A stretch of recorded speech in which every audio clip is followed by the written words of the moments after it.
Hello and welcome to Outlaw Bookseller with me, Stephen Andrews, writer, bookseller, collector.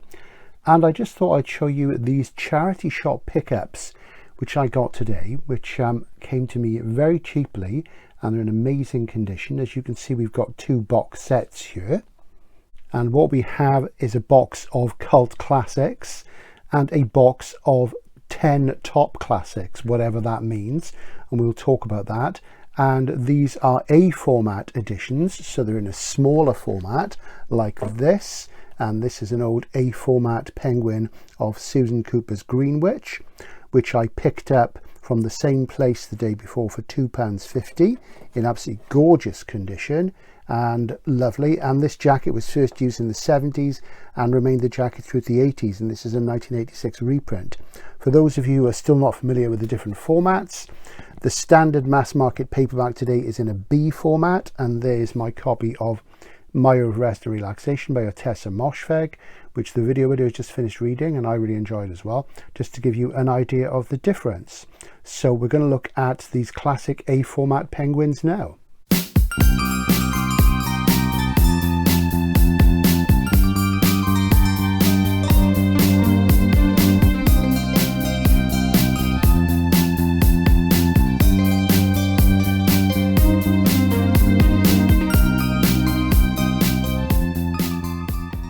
Looking at the cult classics first, what exactly is a cult classic, you ask yourself? What does it mean? It's one of those terms that's bandied around, and I always think that something that's a cult, which is usually something small that only a few people know about.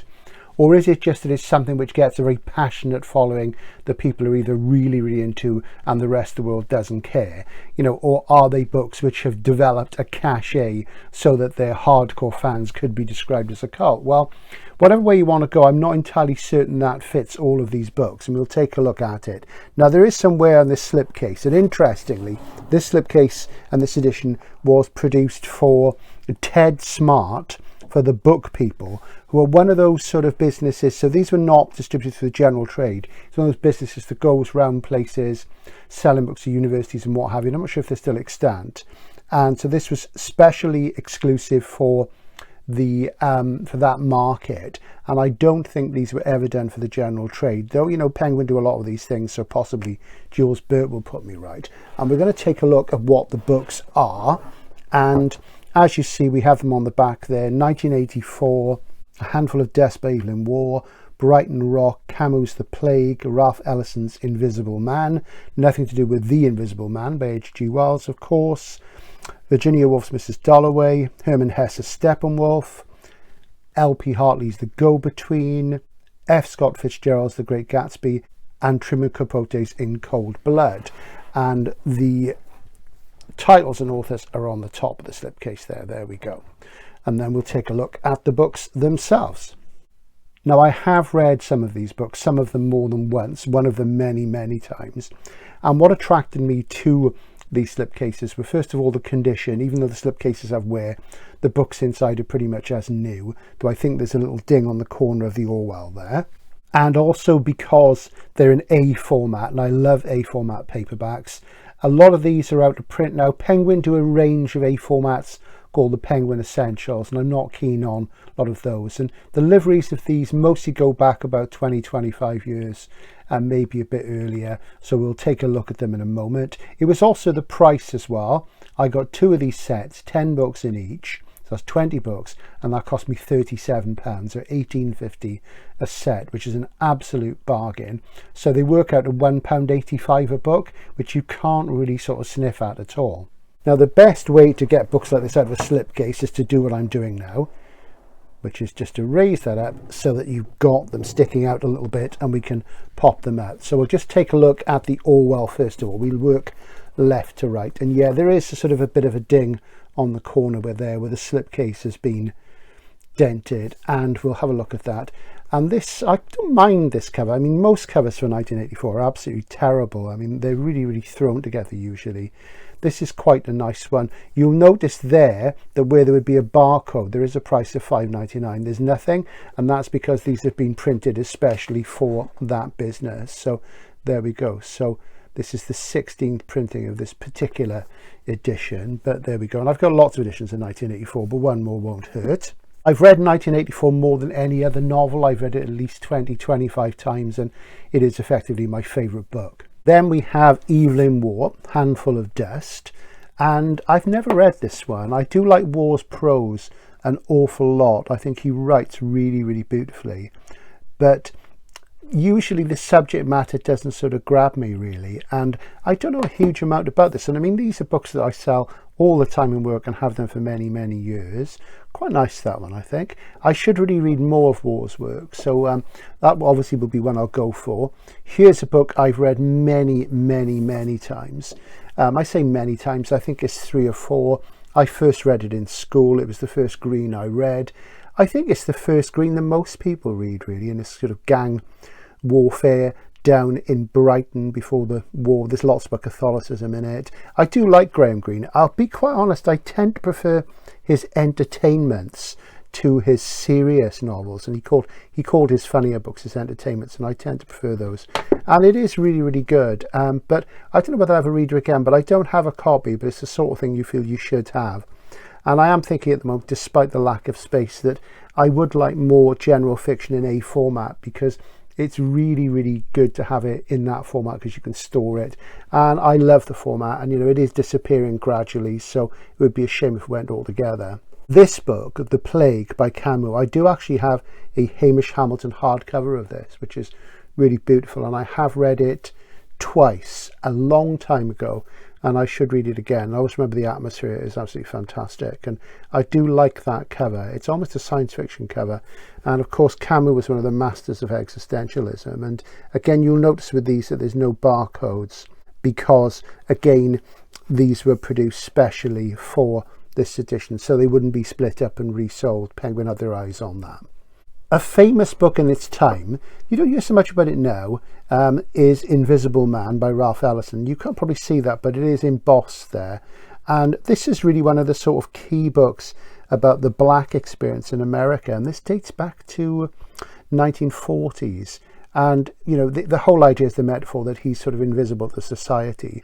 And he never finished another book. He wrote short stories, but this is probably regarded as one of the key novels of the black experience in America, and I feel I should read it. Never read it, sold it for years and years and years. It's always a book which just about stays in print. It's never been massively popular, but obviously it's a key and important book, so I need to get that under my belt at some time.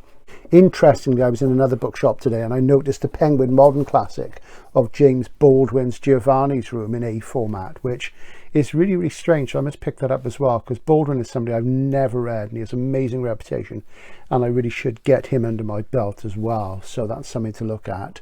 And Virginia Woolf, Mrs. Dalloway. I mean, Virginia Woolf's never out of print. There are dozens of editions, always, and of course they're out of copyright because she committed suicide a long time ago. I have read Woolf. I've read Orlando, which of course is her fantasy novel, which I really, really enjoyed, and I could see its influence over all sorts of things, even Michael Moorcock. And Mrs. Dalloway I've never ever read. It's quite short, this. I do like short novels. Again, the only thing I don't like about these is that absence of a barcode. They haven't bothered to put the art there. They've just removed that bit for the printing, so it shows how computer technology has affected printing, but that's quite a nice addition, I think.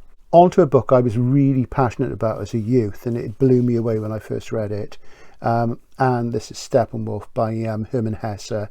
And I absolutely loved this book, and I've read all of Hesse's novels. I read them all when I was young, even the minor ones, and they're really important. I think there might be 1 or 2 short stories I haven't read, and this is a wonderful story of a middle-aged aesthete rediscovering Mozart and the stars, as it says. And he's a guy, he sort of lives in an attic, he reads a lot, he's middle-aged, he's quite ill, and he's sort of out of touch with life. And I really related to it as a bookish teenager. Fantastic stuff. The thing I found with Steppenwolf is when I've tried to reread it, and I've tried to reread it a couple of times, I never get very far with it, and I think I've sort of moved on in my life really. But at one point I do want to sit back down and give it another proper go, because it's years since I read it all the way through. And of course that's where the rock band got their name from. And also Hawkwind did a wonderful song about the book called Steppenwolf, which is about 10 minutes long, and I was lucky enough to see them perform that in concert once way back in the 80s. And it's a really amazing book. I really think you should read this if you're young. It's a very, very important book indeed. And Hesse, I think, is a formative experience for me. Marvelous Germanic stuff.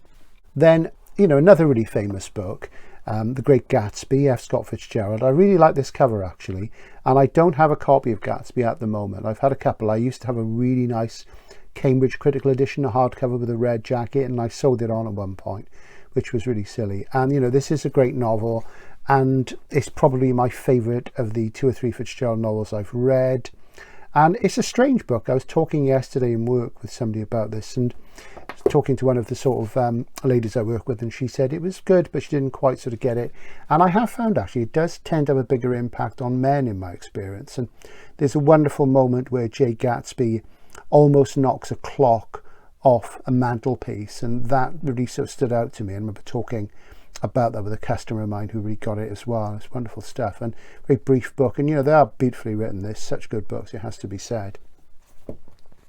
Then coming to the close on this is a book I know about, have never read or was meant to read it. This is The Go-Between by L.P. Hartley, who wrote an SF novel called Facial Justice, of course, which is a Penguin modern classic these days. And The Go-Between, his most famous book, never been out of print, opens with that classic line about the past being a foreign country and how they do things differently there. And I'm looking forward to reading this because I've been thinking for ages I really should. And again, I quite like that jacket as well. Fantastic stuff. Finally, we move on to I think one of the finest writers from America, Truman Capote's In Cold Blood, which of course is a true crime book. It was the last full-length book he wrote. It took him many, many years while the trial was ongoing and waiting for the trial to come up. And of course, the perpetrators of the crimes, well, we're not going to say what happened to them in case you haven't read it, but absolutely fantastic. And his work is just so good. And of the wonderful journalists who came out of America from the 50s, 60s, 70s, 80s on, and there were some really great ones. Some of the best American writing is journalism. I think he was really the tip-top one, really fantastic. And there are 2 great feature films about him. I would recommend both of them. And this is simply excellent stuff. And I don't have a copy at the moment, so it's great to have. So are any of these really, in any sense, cult classics? I mean, you could say they're all modern classics, and I think all these books are available in the Penguin Modern Classics livery and imprint. But whether they're cult classics, I really wouldn't like to say. I would say that they're all probably too popular. I mean, Steppenwolf you could probably say is a cult classic. Invisible Man because of the thing about race possibly, but really I wouldn't say they're cult classics. I mean, Hesse to me is the person who comes closest because he was very big in the 1960s. He won the Nobel Prize for Literature, and you win that for a body of work. And that book and his final novel, Magister Ludi, The Glass Bead Game, were really, really sort of significant amongst the hippies. So I think they really, really count as cult books. The others, I'm not so certain, but obviously some great stuff. So what have I read here? So I've read the Camus, the Capote, the Fitzgerald, the Green, the Hesse, and the Orwell. So that's 1, 2, 3, 4, 5, 6 out of 10. So I really must get the others under my belt. So we move on now to the top 10 classics. And again, it doesn't tell you in what sense they're top 10. And it's got the classic Penguin orange there.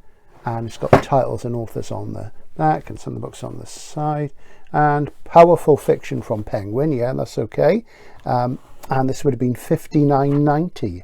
As you see, so as I say, I got these for $18.50, so that's really good. So even if I sell them on as new, you know, I'll easily cover my costs, and so it's great to have these. So we'll take a look at what is in the slip now. This is a much tighter slip case, and it's proving more difficult to get the tiles out. So I'm just going to give it a bit more of a shake and then pull out one of the slender ones in the middle. And why did I say slender then? Well, it's because I'm pulling out a Muriel Spark book, and I naturally thought of Girls of Slender Means. So it's almost like a bookish Freudian slip, really. So we'll take a look. So I'm going to liberate all of these from the slipcase because I'm finding this rather cumbersome. I'm going to put the case aside and we'll take a look at them one by one, and we'll sort of go random really. So let's see what we've got. We've got, first of all, Muriel Spark, The Prime of Miss Jean Brodie, which is not one I've read actually. I've read several Sparks, and I'm a big fan of Memento Mori, Hot House by the East River, The Driver's Seat, There's probably some others as well that I can't recall. She's very, very interesting and spiky. This, of course, is the really famous one about the school teacher, and there's the film. And yeah, really sort of famous stuff. And it is nice and slender, and I do like a slender little book, actually. Absolutely lovely. And I do like that jacket, actually. So give that a go at some time. You never know what you're going to get with Muriel Sparks. She's really unpredictable, which I really like. We move on then to a writer who is incredibly out of fashion these days, and yet who is really, really important. But somehow he seems almost too old-fashioned for the modern period, and because he came up in the modern period. D.H. Lawrence, and this is Women in Love, which is one of his key books. And I read loads of Lawrence in my early 20s. I read lots of the novels, especially some of the more unusual ones like The Plumed Serpent, Kangaroo, Virgin and the Gypsy, some of the short stories, Lady Chatterley's Lover, of course, which is probably the most important book in British publishing history in terms of bans and trials. As of course there was the famous trial in the early 60s because it had the F word in it. Lawrence was horribly persecuted by the British government back in the 20s and 30s, and there's a wonderful biopic about him with Ian McKellen called Priest of Love, which I would urge you to watch. It's fantastic stuff. But I've not read any for a very long time. I do like Lawrence's poetry, actually, which is really, really spectacular. I'm not big on poetry, but he wrote a lot of it, and it is excellent, and I really should get I used to have a huge collected, which was too big. We should get a selected one at some point.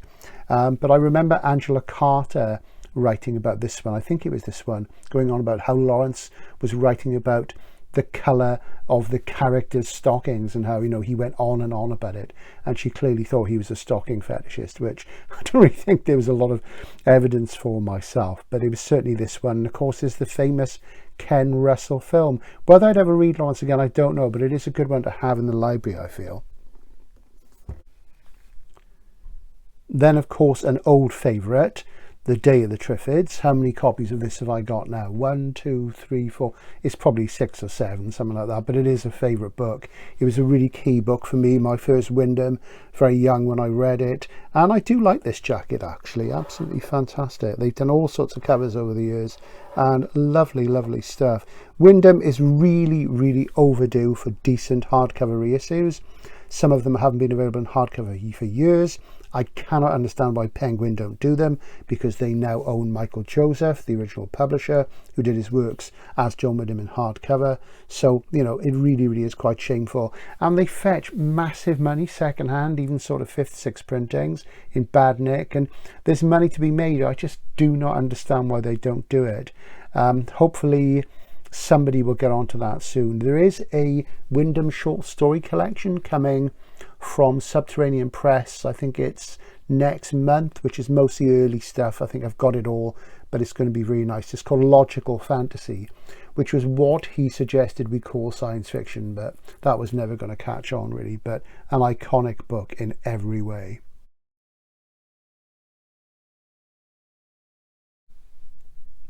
Now this is one that takes me back. This is Flora Thompson, and this is Lark Rise, and this was the first of a trilogy, and they're autobiographical books about the days of the Victorian period in rural England, and they were always sold in my time as a trilogy, Lark Rise to Candleford. So 3 of them. Lark Rise was the first one, and then Candleford was the third one, and it has that wonderful rural feel to it, Lark Rise to Candleford.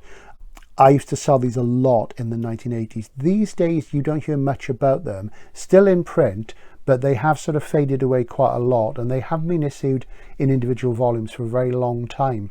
So it's interesting that this one just has Lark Rise in it. And here's the rear of the jacket. I mean, this is the sort of thing that's done by Little Toller books these days, and I don't suppose they'll ever do them. Maybe when it goes out of copyright they will, but you know, this really is a classic of rural England. Never read it, never really fancied that sort of thing when I was younger. Now I'm getting to a certain age and I think I may well go for it. I would certainly like to have a go at just this one, just to get a feel, because having sold so many copies back in the day, I really feel I should know a bit more about it. Then a writer I talked about a lot when I visited Capri last year and filmed it for my Capri vlog. If you've not watched my videos on Capri, please do, because they are full of literary content. I talk about all the writers who lived there, who worked there, who set stories and novels there. So if you like literary things, it's well worth a watch. And it's a beautiful and amazing place as well. This novel has never been out of print. It's Compton Mackenzie's Whiskey Galore, which of course is made into a film, which is on TV in the UK all the time. I've never read it. I have read other things by him. It's about a cache of whiskey that falls off a ship and washes up at a small coastal town in Scotland, and what happens when the people try to get hold of it and what have you. So I guess it's a bit of a romp and a lark. Never read it. One day I will. And this is certainly the nicest cover I can ever remember it having. It's really fantastic jacket. It does suit it. And of course, as you can see, it's a slightly drunk cover, which is quite funny. And on the rear there's a little sort of sigil that says, "In drink we trust," which is quite funny, really. So an advertisement for hard liquor. Well, should we really be endorsing such things? Who can say? Then a book I've read a couple of times, and I do have a Penguin Modern Classic, but it's always good to have another one. And I do like this jacket, actually, this jungle jacket. Of course, this is Heart of Darkness by Joseph Conrad, basis of the film Apocalypse Now, and I don't really think we need to say any more about it, but I really like that. I mean, look how slim it is. I mean, that's fantastic. When you can craft a work of world literature in that few pages, you know you're writing really well. That's the thing. And of course, Conrad was Polish, wrote in English, wasn't his first language, so quite an achievement. Hugely influential, of course. Always makes me think of Lucius Shepard, whose early works are amongst the best SF and fantasy of the late 80s and early 90s. Then a book I haven't read, which there's a famous film of course, The Graduate, by Charles Webb, and I really like this cartoon jacket. That's fantastic. And apparently this is a really great novel, and it's like all those things. People say I've seen the film, and I've seen the film, you know, Here's to You, Mrs. Robinson and all that, but never read it. But I'm sure it's going to be great, and I'm looking forward to reading that. In fact, of all of these books, this is probably the one I will read or reread first, because I've never read it and always fancied it. And great jacket. We'll just have a look at the rear now. I don't remember this cover at all, and interestingly enough, in terms of the design, because the colour is so good, and because it's a 60s style design, that actually works out the barcode, so really good. So looking forward to that, and obviously I'll have Dustin Hoffman's face in my head all the way through, but that is really nice. So I'm really looking forward to that, and that's going to be great fun. So James Joyce, it used to be a thing that science fiction readers and writers, when they were challenged by the mainstream, you know, you've never anything decent, they would run off and read Ulysses. Not essentially the wisest things to do, but they would do it, and then they'd say, oh yes, it's this, it's that, it's the other. And this of course is short stories, and I think I've read some of these a long time ago. I may have a fake memory on that, but I do seem to remember I've read one or two of them at least, and I'll give them a go, because I think Joyce for me these days would be more tolerable in small doses. I read Ulysses way back in the 80s, and it is amazing, but it's a very sort of indulgent book. It's very experimental, obviously, and like a lot of experimental novels, I don't think it always pulls it off. That's the thing. I mean, I'm all for it. Modernism is about difficulty and experimentation, but it doesn't always work, though parts of it just absolutely sing and are amazing. The one I really don't like is Portrait of the Artist as a Young Man, which begins with that silly opening sort of paragraph about the little boy and the moo cow, which I just find irritating as the day is long.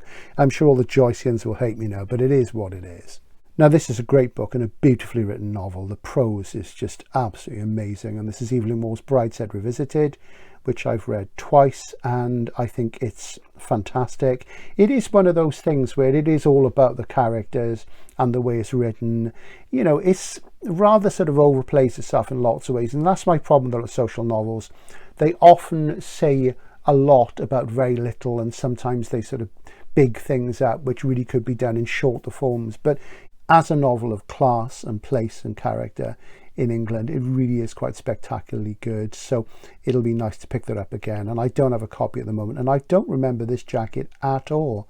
Absolutely lovely. I love the design of that. And of course, there was a really good film version made about 10-15 years ago with Hayley Atwell, and Hayley Atwell, she popped up in the Captain America spin-off, didn't she? Sharon Carter, and she's absolutely gorgeous, I have to say, and she's fantastic in the film version of this. Brilliant stuff.